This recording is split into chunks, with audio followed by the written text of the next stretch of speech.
I watched that, Edgar. I know how to announce many, many things, and I'm about to announce right now that Verne Siebert is not only the Canadian junior heavyweight champion, but also the television champion. Yeah, television champion thanks to some kind of a salt compound or something that your friend One Ton there likes to throw in people's eyes. What are you talking about? Last week was Halloween. It was some sort of ghost. It came from, I don't know where it came from, but hey, they liked Verne Siebert and decided that he was going to be the TV champion. Simple as that. Verne Siebert has always been noted for being one to kind of bend the rules, but I can tell you the thing he was noted for most often was his ability to run out of the ring.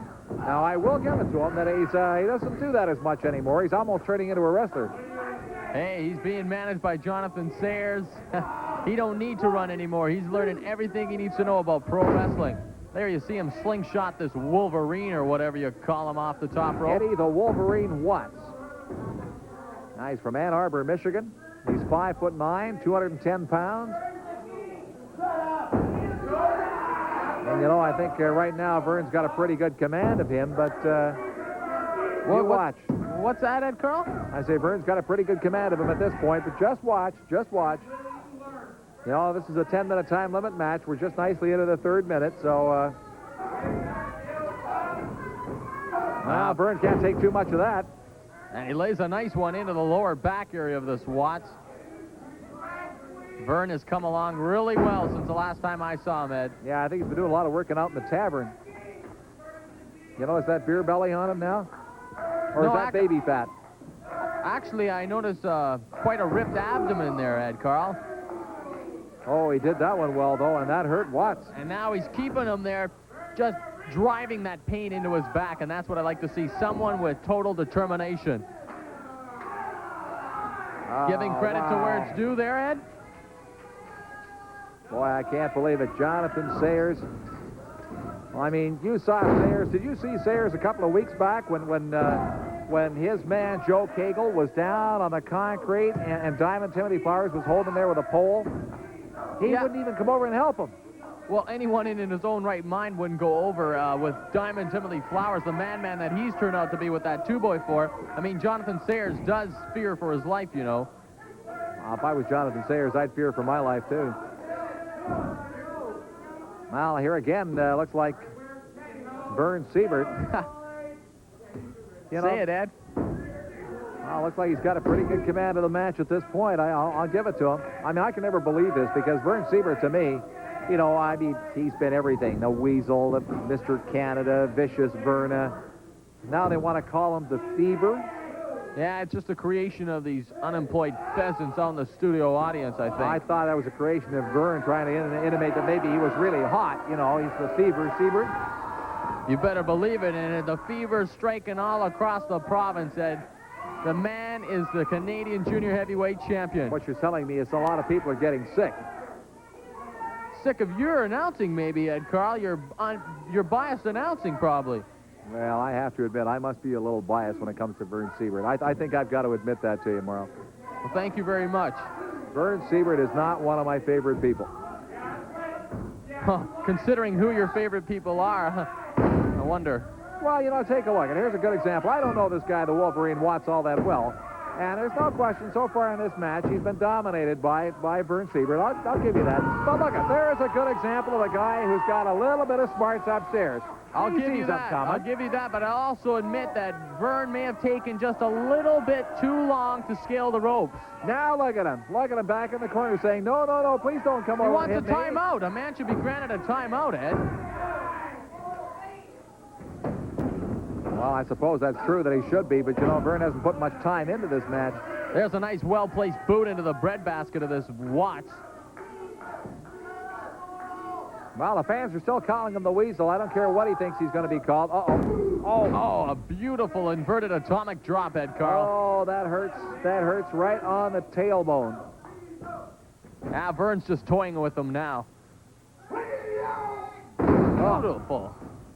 Oh, look at that. He's got him right up into the rope. Poetry in motion, Ed Carl. You see that suplex? That was a beautiful suplex. I have to admit it. I don't... Total devastation. This one is over if Verne wants it. It is over, Ed Carl. Well, I hate to say this, but... I like that. Now, wait a minute. He's in here to win the match. He's done a great job so far. He's had this match won. I got to give that to you. Why does he have to pick him up?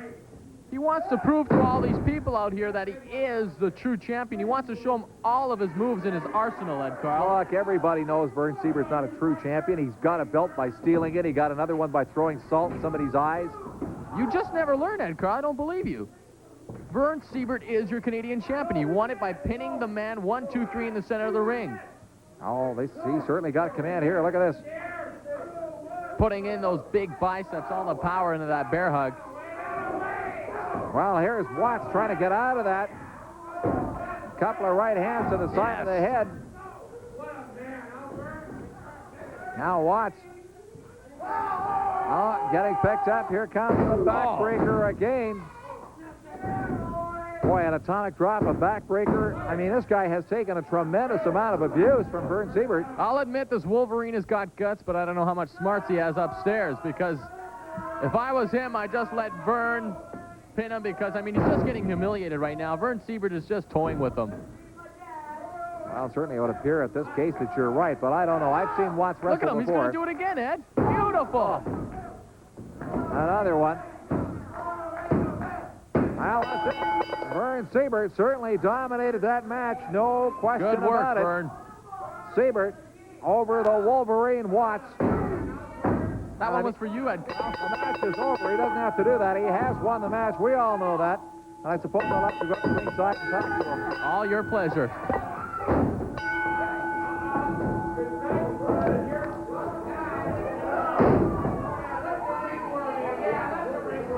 A word with him, but I don't know how long this is going to go on.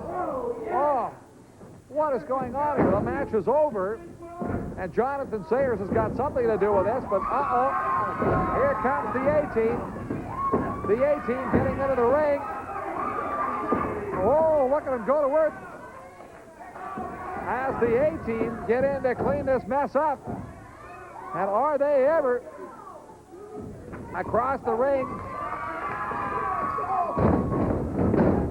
Well, certainly the A-Team came around at the right time for that. Cleaning a little trash out of the ring. The A-Team and Iton. And boy, I can tell you that's the right kind of timing, because that was needed. That was certainly needed. I want to talk to Verne Siebert for I got to talk to you first, do I? Well, all the time, Ed Carl. It's your lucky day. Oh, the wonderful. Siebert fever. It's the Siebert fever. It's running wild. When your temperature's rising to 104, People are you getting can't sick. stand the pain. You can't stand no more. You know it's the Siebert fever.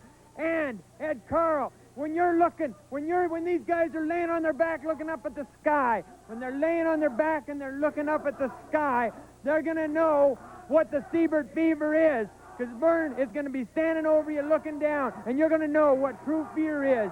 You're going to know what true fear is, and the A-Team is about to find out. I don't know whether I need to do this, but I won't be any better talking to Verne.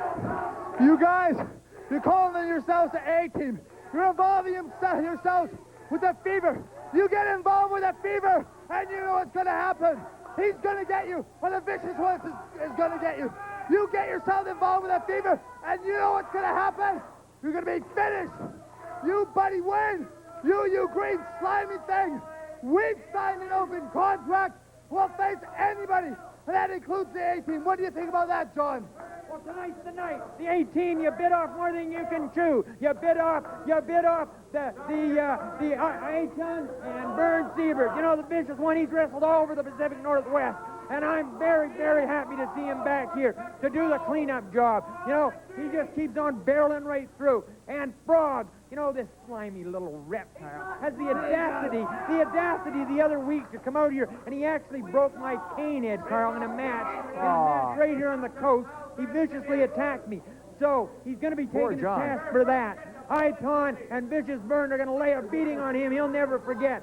Both you A-Team, you're going to be B, C, D, E, F. You're going to be all the way down the alphabet, because it's going to be over for you.